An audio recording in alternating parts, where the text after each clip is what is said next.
While Johnny Robinson's remains rest in peace at the Grace Hill Cemetery, the details of his death are still coming to light. 50 years ago last month, the 16-year-old Robinson and 4 friends were standing in front of this gas station at the corner of 8th Avenue North and 26th Street in Birmingham. They were exchanging words with cars full of white teenagers. Doug McCall is the only one of those friends still alive today. All of a sudden something broke out. You know what I'm saying? We were walking, so I guess we said something too, you know. We're cussing back at them and all that stuff.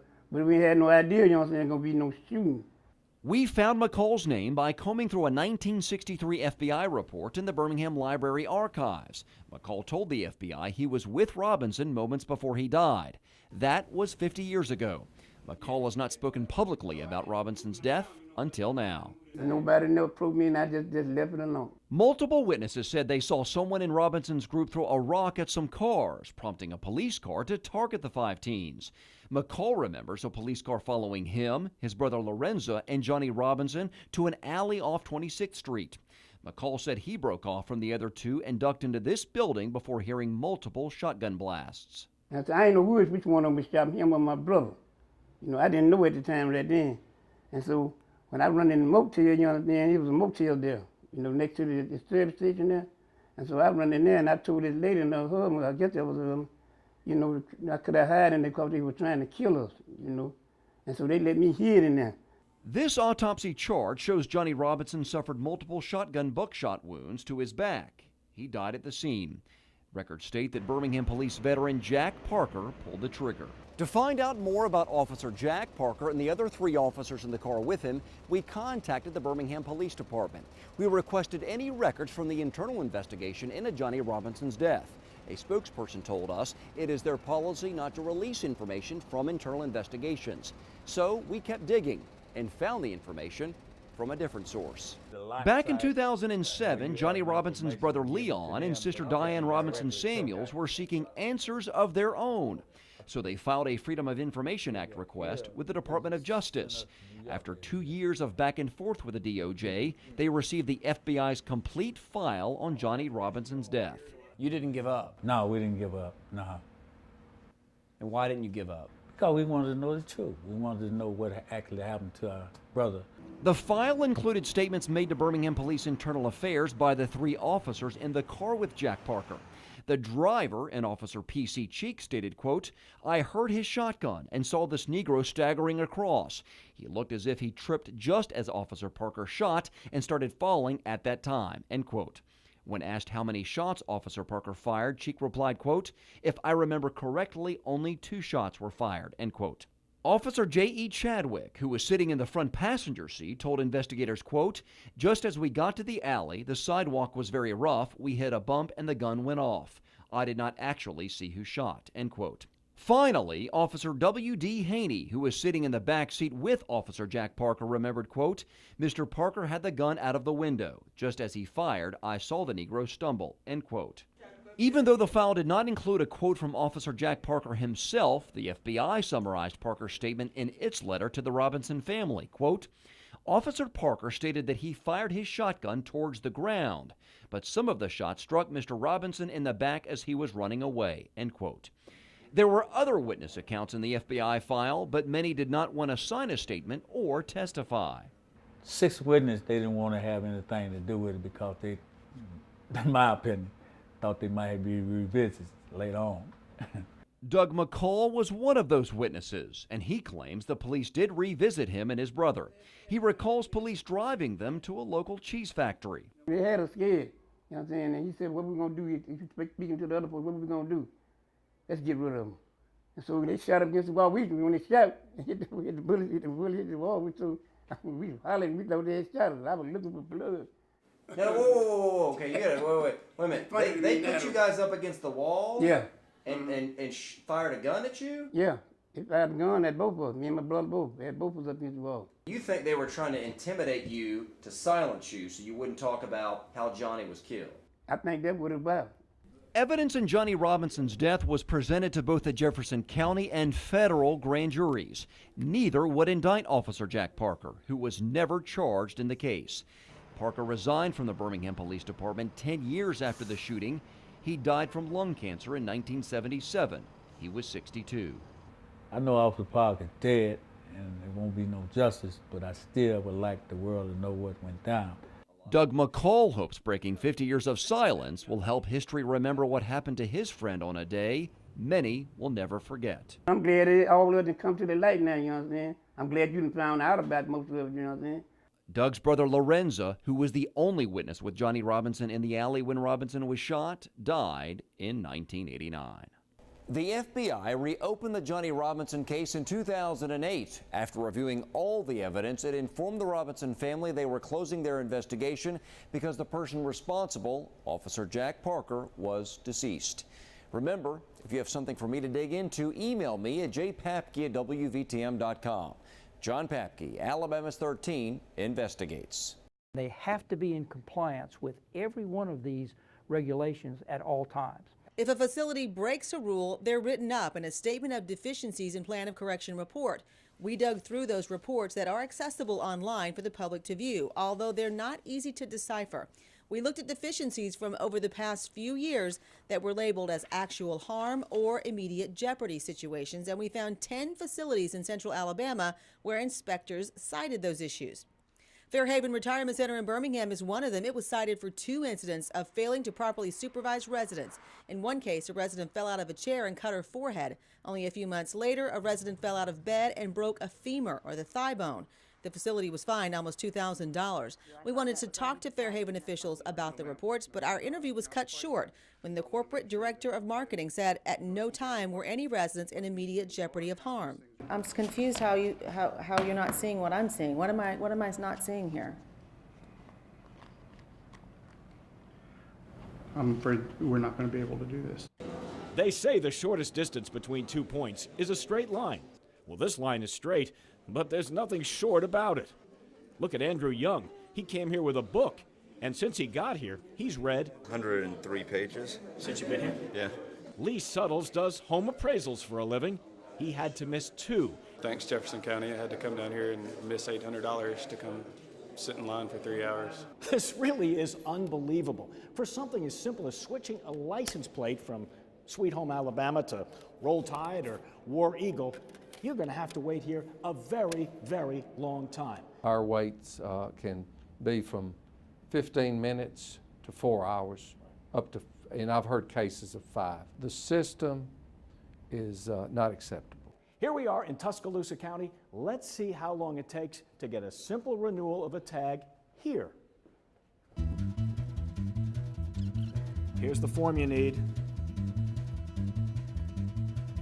Total is $114.05. All right, $114.05, so let's give me a couple seconds to write out a check to Mr. Brown. There's that.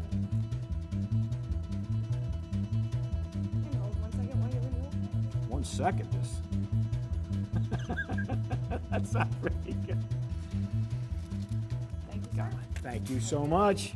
You're the best, and I mean it. Thank you. That wasn't bad at all, was it?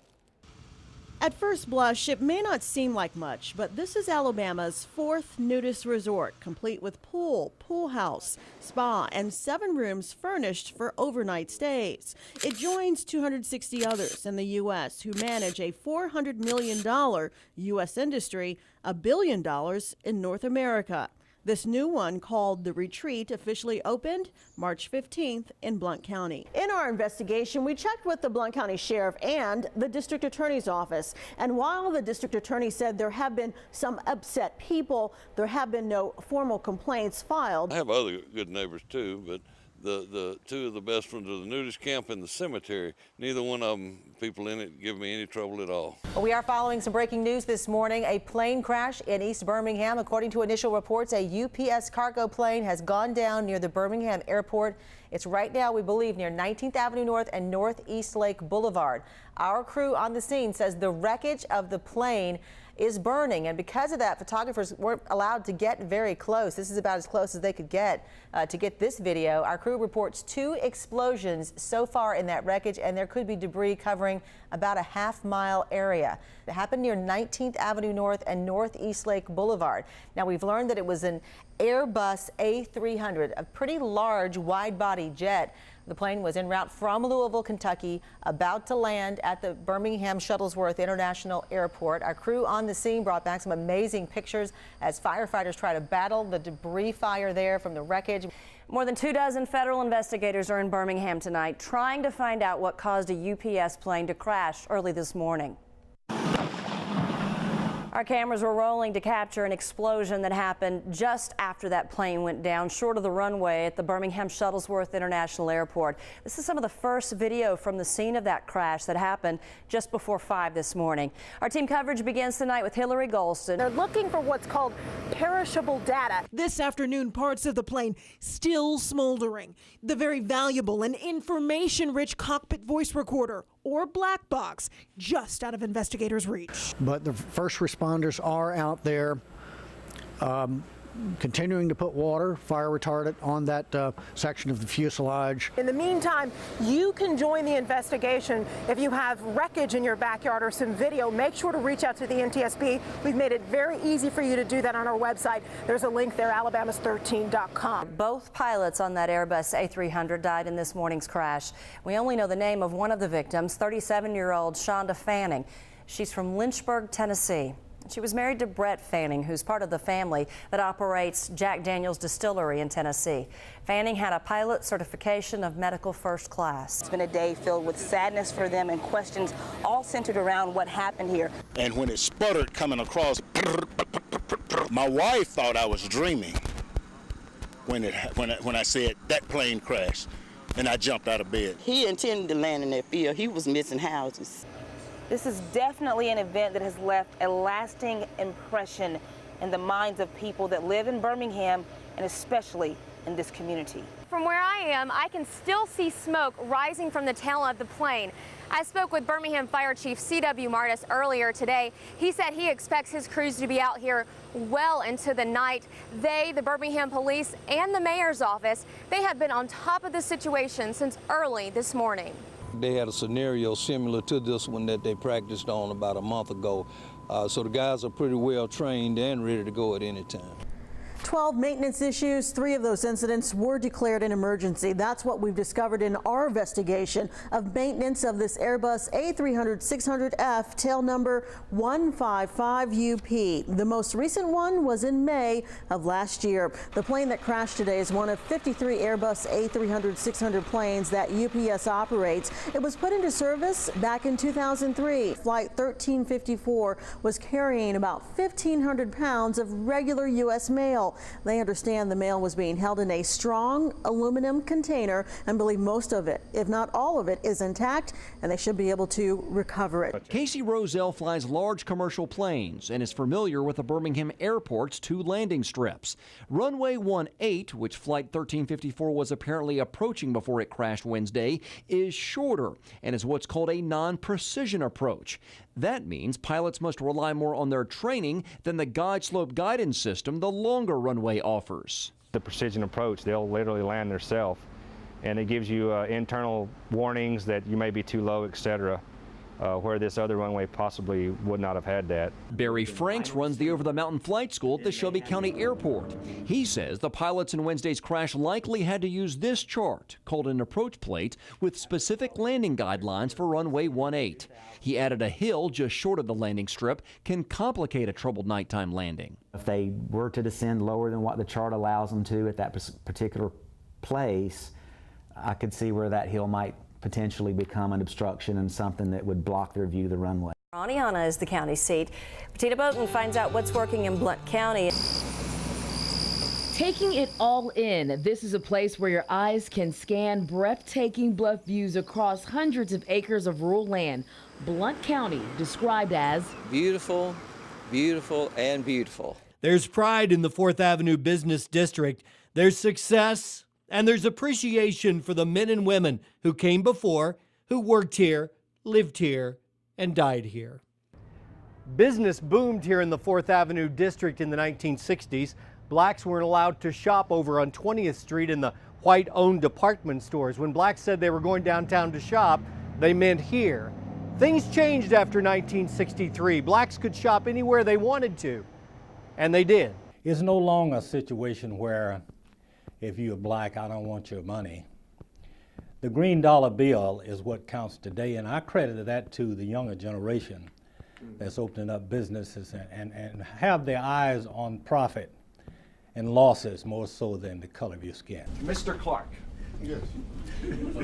On behalf of Alabama's 13 and America's First Federal Credit Union, we would like to present you on behalf of all the wonderful work you've been doing on behalf of our veterans who serve our country every day. We'd like to present you with a Making a Difference Award, which you certainly deserve. Thank you. Having served in the military for 21 years, Cedric Clark knows firsthand the struggles our men and women who serve our country face every day on the home front. He helps to empower these individuals to make better lives for themselves and their families. Somebody has to take these veterans by the hand and show them that, hey, you know, we do care about you. They wore their uniform and they served their country. That's something that we never can forget. And that's something that's always in my heart and stills in my heart. Alabama's 13 and America's First Federal Credit Union salute our viewers for making a difference in our community. You donated 30,000 books to promote literacy. You gave 6,500 pounds of food to those less fortunate. You packed a pickup truck full of school supplies. You protected the environment by recycling 4.5 tons of electronic equipment. And the 535 units of blood you donated touched the lives of more than 1,500 of our neighbors. Thank you, and God bless Alabama. The sun is shining.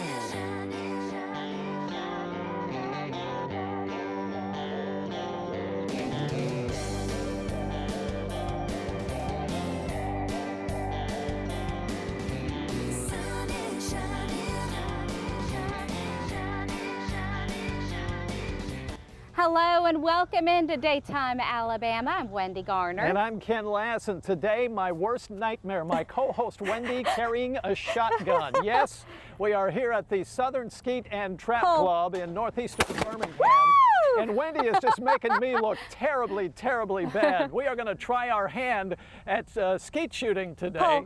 Wendy, as you can tell, has been practicing a little bit before we went on the air. Wow. And she is just nailing these things one after another.